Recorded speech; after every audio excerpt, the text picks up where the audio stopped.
Support comes from Virginia's river realm. Enjoy the wonder of a perfect oyster, the promise of a secret cove, and the pleasure of sharing a table with friends. A place where you can catch your breath, calm your mind, and live your dreams. Jim and Pat Carter Real Estate is proud to sponsor Virginia Found, matching people with Chesapeake Bay homes since 1957. Visit carterrealestate.com and find your match. Virginia is the nation's third largest seafood producer and the largest on America's Atlantic coast. Watermen in the state work hard to provide you with the freshest and most delicious products Virginia waters have to offer. Visit virginiaseafood.org to learn more about delicious Virginia seafood. The Virginia Institute of Marine Science at William & Mary, providing science that impacts the Chesapeake Bay and the world. Dedicated to sustaining and restoring our waters, marine life, and coastal communities. More at vims.edu.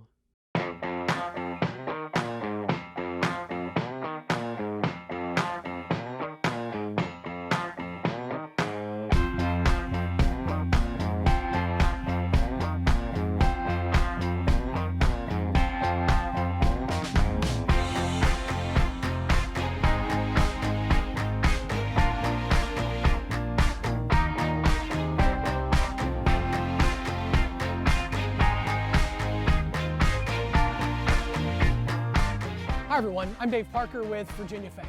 This is the Rappahannock River. It is thought by many to offer up some of the best oysters in the world. In fact, this entire region of Virginia is where you will find some of the best seafood ever.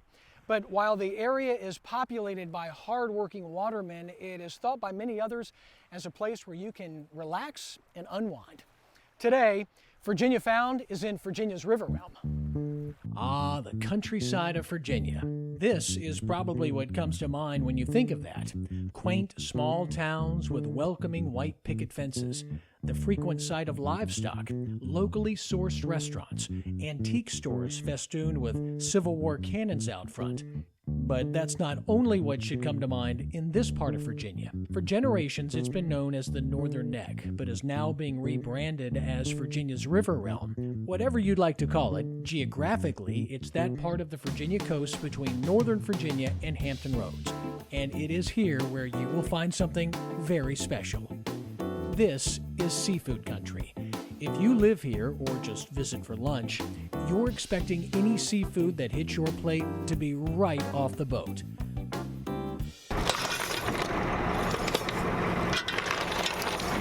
Because this is seafood country, in a while we do this, and we do it much faster. It's also waterman country. This is William.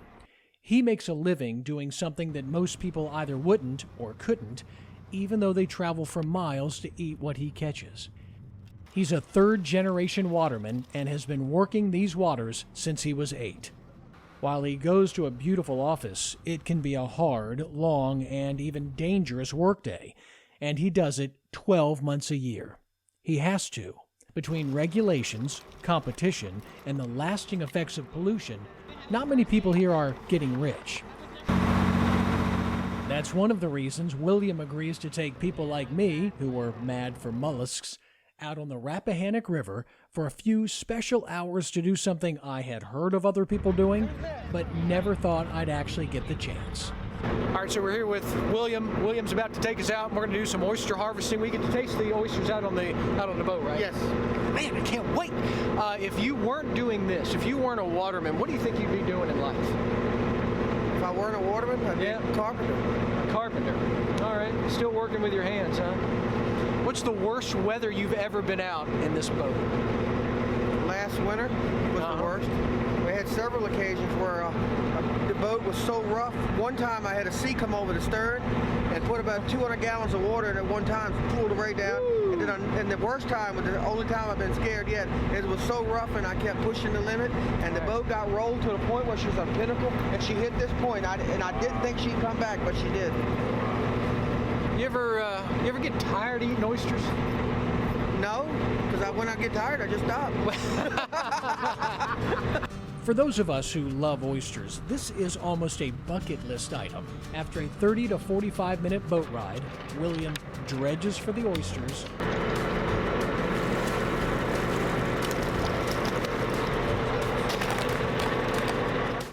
shucks them, and then you get to do this. Ooh, look at that. My dad would go crazy for this. No butter, no cocktail sauce, no shame. It doesn't look pretty, but it tastes awesome. This delicious culinary adventure is part of the Oyster Academy in Irvington. Before getting out on the water, there's an hour of class learning about how important oysters were to the local Native Americans, and then learning about the current tools of the trade. The classroom is in this place, the Tides Inn Resort, a 4-star restaurant in a town of about 450 people. Unsurprisingly, it's the largest hotel in the area. You'll find manicured landscaping, a beautiful beach with a marina, top-tier service, and lots of oysters on the menu. While there's a more formal dining room inside, it was outside at the Rappahannock Restaurant where we met acclaimed chef Pete Woods, who let us know there's a lot more to oysters than just eating them. Now, what we're going to do today is we're going to shuck some of these oysters. These are beautiful oysters. They are the featured oyster here at Rappahannock at the Tides Inn. And this is a Bay oyster. It's actually produced by one of our employees, and they're from right around the corner, 6 miles away from here on Annie-Poison Creek. Now, the beauty about oysters, they're not really that hard to open. Any oyster in the world, I don't care where it comes from, any oyster in the world, if you hold it with the point up, the mussel is at 7 o'clock. So they're actually kind of easy to open. Here's the deal. The reason the mussel is at 7 o'clock is because the oysters eat primarily from this side of the shell. So what they want to do is they want to contract that mussel and open the shell on the widest side, because the widest side is where they eat the most. So when you open them, just make sure you have a nice towel. You're good and steady. We're going to go right in through the lip here. Not too much pressure, not too hard. We're not going to strong arm it. You give it a twist and pop the shell open. Then you go in and just pivot that mussel right there. And then pull the shell. Bingo. And there you go. Geez, isn't that beautiful? There you go. Now, we also do this beautiful thing we call the Rappahannock roll here. And what we do is you roll the oyster over. A, it's completely cut off the mussel. And B, it gives you a really nice puffy, fat oyster on top. I have plenty here. We've also roasted some. We do that here at the Tides Inn. These are a barbecued oyster. They are butter and bacon and barbecue sauce and hot sauce, and they are absolutely delicious. Hey, the best part of hanging out with Chef Pete is getting to eat his food. You know, in this part of Virginia, there is a type of oyster for everyone. I love the raw oysters. But this roasted oyster, 3 minutes, 350 degrees.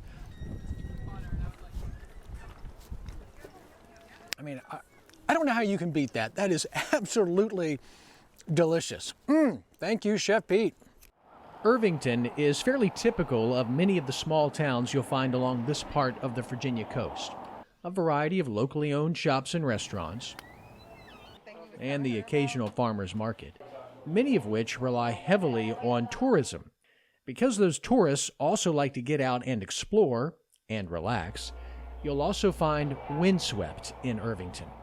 Owner Craig Dodson says he can physically see the transformation in visitors once they start enjoying the beauty of the area. There's just something that happens that's almost transformational in terms of, you know, your disposition.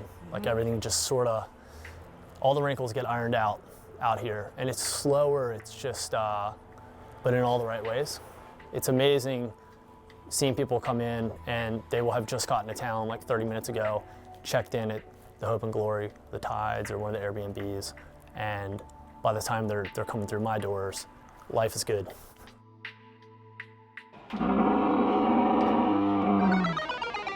I don't think this is exactly what Craig was talking about. Here's something you'll be surprised to find in a town the size of Irvington: the Compass Entertainment Complex. Inside, they have 6 movie theaters, wall-to-wall video and arcade games, a ropes course, a restaurant, and more. Outside, there's go-karts and bumper cars, miniature golf, and a batting cage. I told you it was a lot of fun. And now for something geared a little more toward the adults. Some of the wine that was flowing back at the tide's end will come from the nearby and appropriately named Dog and Oyster Vineyard. I know, coastal Virginia doesn't come to mind for most wine enthusiasts, but maybe they've never been to the Dog and Oyster. With plate after plate of, you guessed it, local oysters, it may be a visit to a winery unlike any you've had. The Dog and Oyster prides itself on presenting wine that marries the soil with the nearby waters. It's something Dudley Pattison has been working on for a long time. When people think of coming to this area and wanting to eat here, it's going to be seafood. And part of that seafood, of course, is going to be the oyster. So I would think, how can we tie in the #1 food resource in this area with wine? And how have you done that? On weekends and season, we pair our wines with oysters. We have a tasting room we call Sip. We have a oyster stand called Slurp. And when you come to the Dog and Oyster, you sip and slurp. And there's nothing better than to have local oysters paired with local wines. Dudley, by the way, has been quite the entrepreneur in this small town, because he also owns this gem in Irvington, the Hope and Glory Inn, a small boutique hotel that has been voted one of the 10 best in the entire country, and it's in this small town. But hold on, it gets better, because the Hope and Glory Inn also has this person, Chef Meseret Crockett. Born in Ethiopia, she found herself in Irvington, Virginia, serving her own special flavor of food, which usually means a touch of heat, because that's how they do it in Ethiopia. So what are we doing today? So I'm going to prepare the oysters. Okay. We start, this is wild Rappahannock oysters. Okay. And I'm going to lay them like this. Yeah. Here I have homemade pesto. And I am going to put the pesto just like this. So I like kids. Yes. The food. This is the Ethiopian in you. Yes. Right? So I'm going to just one drop. Okay. And then I will finish with the Asiago cheese. Asiago. And okay. my pesto was made also with Asiago cheese. Okay. And what better way to follow a decadent oyster than with a decadent dessert? Chocolate cake over homemade creme fraiche. Shaved white chocolate, fresh strawberries, all drizzled with chocolate liqueur and finished with fresh mint. And cognac. For something a little more casual, a 20 to 25 minute drive from Irvington will take you across the Rappahannock River to Urbana. You'll find yourself at the water's edge at the Urbana Seafood Market and Raw Bar. As the name implies, you can buy your seafood in the market or enjoy it in the restaurant. Unless you're one of the few people here who doesn't like seafood. Johnny, we met inside the seafood market there, and Johnny told me that even though he's from here, he really doesn't even care for seafood. Is that true? True statement. So when you come to the Urbana Seafood Market, you're not getting the seafood. I come for the cold beer and just sit around and relax. Good view. And that is a good view, by the way. There it is. If you're looking for an even better view, you can go from getting out on the water to getting out over it. In nearby Topping, Virginia, check out Coastal Sky Taxi.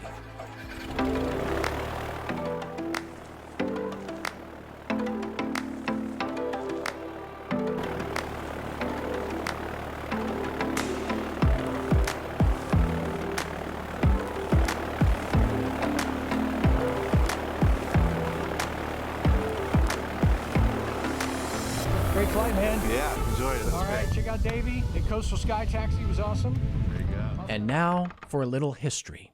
Once upon a time, the Chesapeake Bay and its surrounding waters were plied by boats like these. They're called buy boats. Buy, as in they bought a waterman's ketch out on the water to save the captain's time from having to motor back to the dock, unload, and then head back out. But times have not been kind to the buy boat captains. Once there were dozens, and now only one or two. That means these boats are mainly floating museums. They're refurbished and babied by a dedicated, unique group of individuals who get together once a year for tours, spend a lot of time eating and drinking, and answering questions. Now what is, if you're going to give somebody the elevator speech on what a buy boat is, what is a buy boat? All right, a buy boat gets that name because these were the larger boats at the time, and this was, well, actually started probably around the turn of the last century, 1900. Okay. And these boats would be sent out maybe by the shucking houses or the crab house or whatever to go out to the fishing grounds where the smaller boats at that time couldn't easily get to the market. So basically they would take the market to the fishermen. Now, I find this kind of stuff fascinating. Actually, I find the people who are into this more fascinating, but I realize it's not for everyone. That's why any trip to Virginia's river realm may mean the need to get out of the car and walk around one of the bigger towns here, Kilmarnock.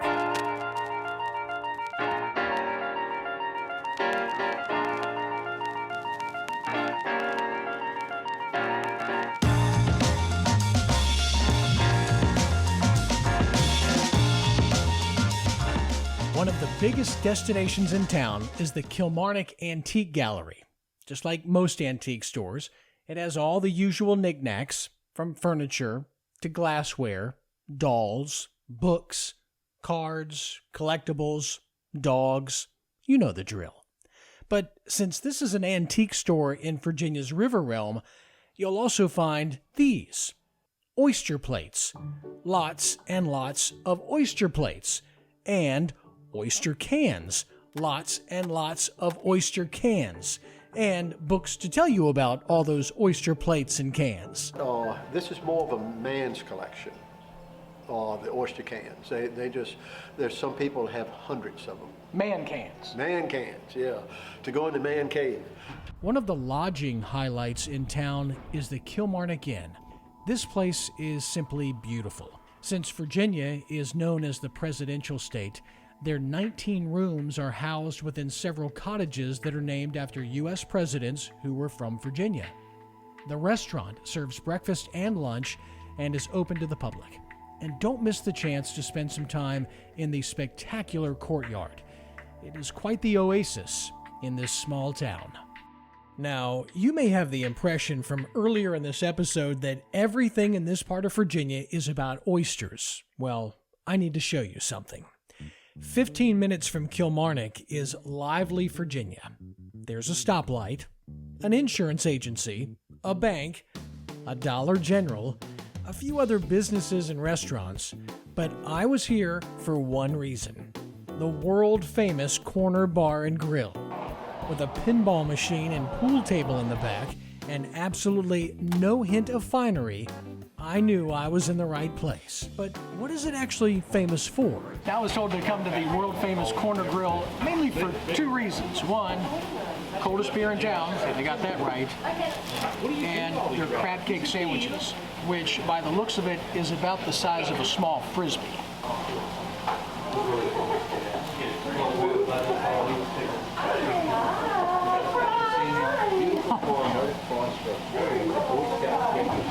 You talk about delicious. Almost no filler in that crab cake. My parents would love it. Connor, that was the best crab cake sandwich I've ever had, and that's saying a lot. Thank you very much. Why is it the best? What makes it so good? Well, it's the love. That and a third of a pound of crab meat with no filler. All right. And that's just, well, Billy McCarty had this place years ago. Yeah. And I asked him for his recipe when I got the place. And thankfully he gave it to me. And it's always been a hit. There's not a whole lot in Lively except for somebody whose last name actually is Lively, and he's from Georgia. And so you came here just to compare your last name with the town itself, right? It is. That's exactly right. I came out of Richmond to drive over here just to see what Lively, Virginia looked like. What'd you think? Actually, I like it. It is a nice little community, and we had a fantastic, delicious hamburger at the corner deli beer joint, whatever you call it. That's right. Nice. That's about as good as advertisement as you can get. Stop and eat here if you come through. It was then time to check off one of the top TripAdvisor recommendations for this area, historic Christ Church in Irvington. One of the must-sees here in Irvington is what you see behind me, and that is historic Christ Church. It dates back to the early 1700s. Everything inside that I'm about to show you in a second, everything inside, with the exception of the glass, is original to the early 1700s. It is just an absolutely beautiful piece of architecture.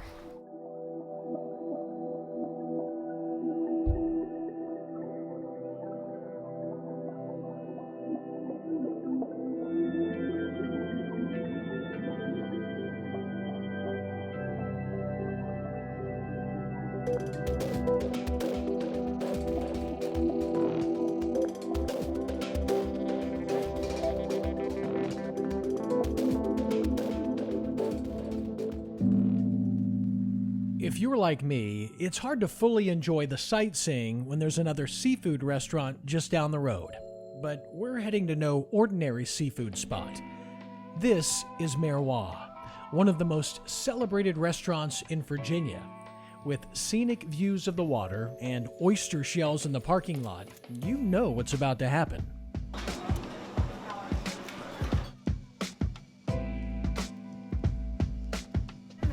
The ham is very salty, so it'll be delicious. Outstanding. Oh my God. Speechless. This plate of deliciousness, this is called Angels on Horseback, and it is a grilled oyster with an herb butter and then a little piece of Edwards ham on top. So whenever you have some travel destination, everybody wants to know what are the must-sees and what are the must-eats. Marwah has both of those because you have the great view here and just incredible food. What a great meal. If you eat at enough restaurants in an area, you're going to find disappointment. But not today. Our last meal stop for our weekend in Virginia's River Realm took us to the award-winning Dredge in Irvington. Chef Brian Bird has called this area home since he was 8. So you are from this area, which means you are serving seafood to a clientele that actually harvests that seafood. Definitely. That would seem like a pretty discerning, tough clientele. It was, but I was raised by a local waterman, so, I was taught at an early age how to cook great seafood, especially our local seafood here. And it's definitely a compliment to have our locals and our huge local clientele come in and, eat our local seafood that they actually harvested. I have plenty of local watermen that are coming in and they're eating the actual oysters that they harvested for themselves. That's cool. Speaking of which, what are we cooking today? Today we're cooking some seared sea scallops with red grouper. One of my favorites from the Keys. I lived in the Keys for 5 years. Yeah. And so that's one of the things that I also brought back with me to Irvington was Caribbean influence. And so that's what, we do rockfish and things like that. Yep. But I also love to give, a piece of the Keys to the people back here at home. Man, I can't wait to see how you do it. Let's go. Awesome. Brian starts this dish by dredging the scallops and grouper in a wash of blackening seasoning, a little salt and pepper, and olive oil. Now he likes to cook the fish on cast iron to give it a good sear. U10 sea scallops from Wanchese, North Carolina. And look at the size of these scallops. These are U10, so some of the biggest you'll find. What's the key to cooking a good scallop? Don't flip too early, because you won't have that nice sear on the sides. This has been on for maybe a minute and a half, close to 2 minutes. You don't want to sear it too much, so I'm going to give it a nice flip. Look at that perfect blacken. So it's not overcooked, it's not over blackened. Blackening, it's not just a seasoning, it's the way of cooking it on the cast iron. In keeping with his traditional Caribbean style, Brian likes to pair these fruits of the sea with black beans and rice, and one of my favorites from the islands is a little fresh mango salsa. When you first cut into a piece of fish, to know it's properly prepared, what are you looking for? I'm looking for the juice to run out, especially when you're searing it that way. The way, especially blackening, you're searing and you're locking in that flavor. Kind of like fried, but it's, a lot healthier for you. Fried, you know, you're locking in that great moisture and flavor of the fish, and this is the same way with the blackened. Brian, thank you so much for Cheers. a delicious plate Thanks of food. for coming by. Thank you.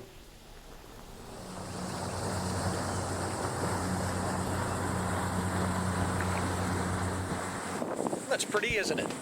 You know, it's hard to get a true, complete feel for an area from watching a cooking show or a travel show. But I can tell you what to generally expect when you come to this part of Virginia, Virginia's river realm, or the Northern Neck. And that is accommodations and restaurants that will surprise you, scenery that is beautiful, and the freshest of seafood. For Virginia Found, I'm Dave Parker.